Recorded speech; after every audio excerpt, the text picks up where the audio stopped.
Hello குட்டீஸ், நாம இன்னைக்கு ஒரு சிறுவன் மற்றும் யூனிகார்ன் பத்தின கதையை தான் பார்க்க போறோம். ஆரம்பிக்கலாமா? ஒரு காலத்துல ஒரு அழகிய கிராமம் இருந்தது.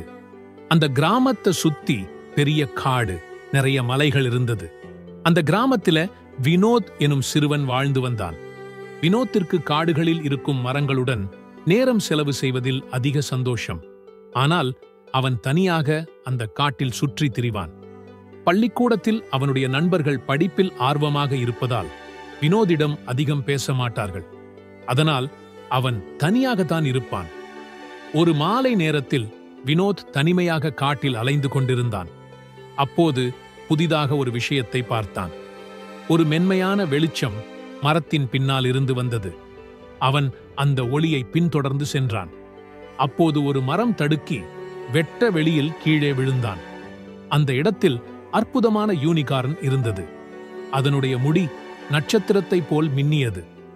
அதனுடைய கொம்பு வானவில்லை போல் மின்னிக் கொண்டிருந்தது. வினோத் கண்கள் ஆச்சரியத்தில் பெரிதாகியது. அது ஒரு யூனிகார்ன் என தனக்குள் பேசினான். அவனுக்கு அதை நம்ப முடியவில்லை.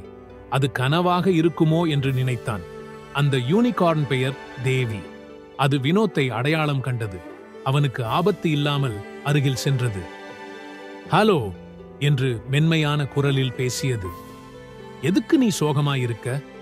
வினோத்தின் இதயம் ஆச்சரியத்தில் வேகமாக துடித்துக் கொண்டிருந்தது. அவன் மிகவும் கூச்சப்பட்டான். நான் சோகமாக இல்ல. சில நேரங்களில் தனிமையாக இருப்பது போல் உணர்ந்தேன். என்னுடைய கஷ்டத்தை பகிர எனக்கு நிறைய நண்பர்கள் கிடையாது. அவனுடைய வேதனை புரிந்ததால் தேவியின் கண்கள் மின்னியது. அதோட உணர்வு எப்படி இருக்கும் என்று எனக்கு தெரியும். நானும் இந்த காட்டில் யாருடைய அன்பும் இல்லாமல் தனிமையில்தான் வாழ்ந்து கொண்டிருக்கிறேன். நாம் வேண்டுமானால் நண்பர்களாக இருக்கலாமா? வினோத்தின் முகம் பிரகாசமானது. நீங்க உண்மையதான் சொல்றீங்களா?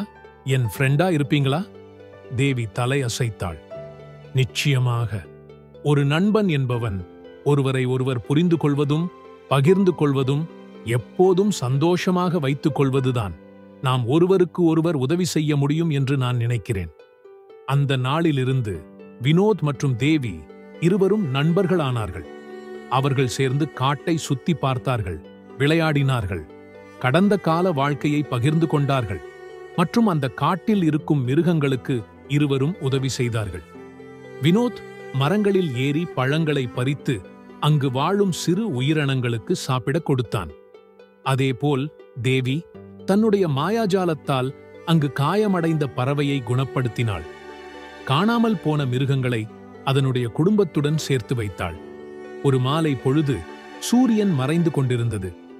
வினோத் மற்றும் தேவி இருவரும் ஆற்றங்கரை ஓரம் அமர்ந்து பேசிக் கொண்டிருந்தனர். என்னோட தோழியாக இருப்பதற்கு ரொம்ப நன்றி தேவி, வினோத் முகத்தில் சந்தோஷத்தோடு கூறினான். நீ எனக்கு ஒரு விஷயத்தை புரிய வச்சிருக்க. நிறைய நண்பர்கள் வைத்திருப்பது முக்கியமல்ல. நமக்காக எது வேண்டுமானாலும் செய்யும் உண்மையுள்ள ஒரு நண்பன் இருந்தால் மட்டும் போதும். தேவி தன் கொம்பை வைத்து வினோத்தை செல்லமாக முட்டியது. நீயும் சில நேரங்கள்ல எனக்கு ஒரு விஷயத்தை கத்துக் கொடுத்திருக்க. ஒரு சிறந்த வாழ்க்கையை வாழணும்னா நம்மள உண்மையா புரிந்து கொண்ட ஒருவர் இருந்தால் வாழ்க்கை அழகாக மாறிவிடும் என்று. அதற்கு பிறகு வினோத் மற்றும் தேவியின் நட்பு இன்னும் வலிமை அடைந்தது. அந்த காடு இருவருக்குமே தனிமை வாழ்க்கையில் இருந்து மாறியது. நட்பில் நம்மை சுற்றி பல மனிதர்கள் இருப்பது முக்கியமல்ல.